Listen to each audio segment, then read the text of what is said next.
But you have developed some strategies, like skipping the parallel questions, for example. Yes.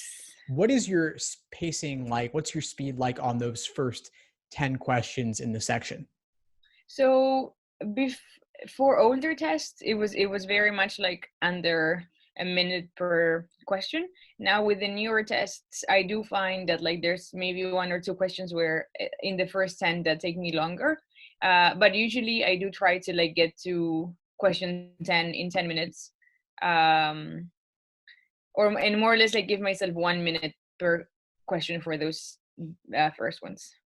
And how do you feel like that pacing is working for you? Um, I don't know. I never thought about it. I never realized there was another way of doing it, and so I never questioned my ways. Um, I do feel like I'm a bit rushed, but it doesn't feel. I just feel like some questions come really easily, and the ones that don't come easily, I do feel rushed. But I just don't know how to answer your question, I guess.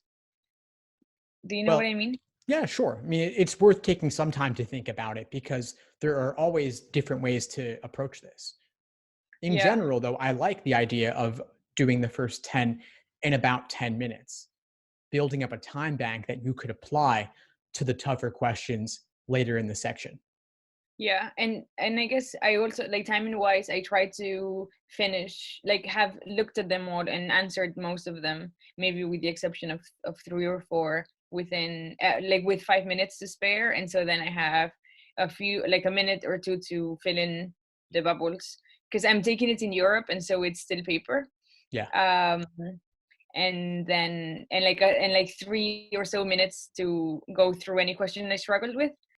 Thanks for tuning into the show. Please subscribe if you haven't done so already to be notified of new episodes as I release them. And feel free to reach out if you need anything at all as you move forward with your prep. I'm happy to help however I can. In the meantime, I wish you all the best and take care.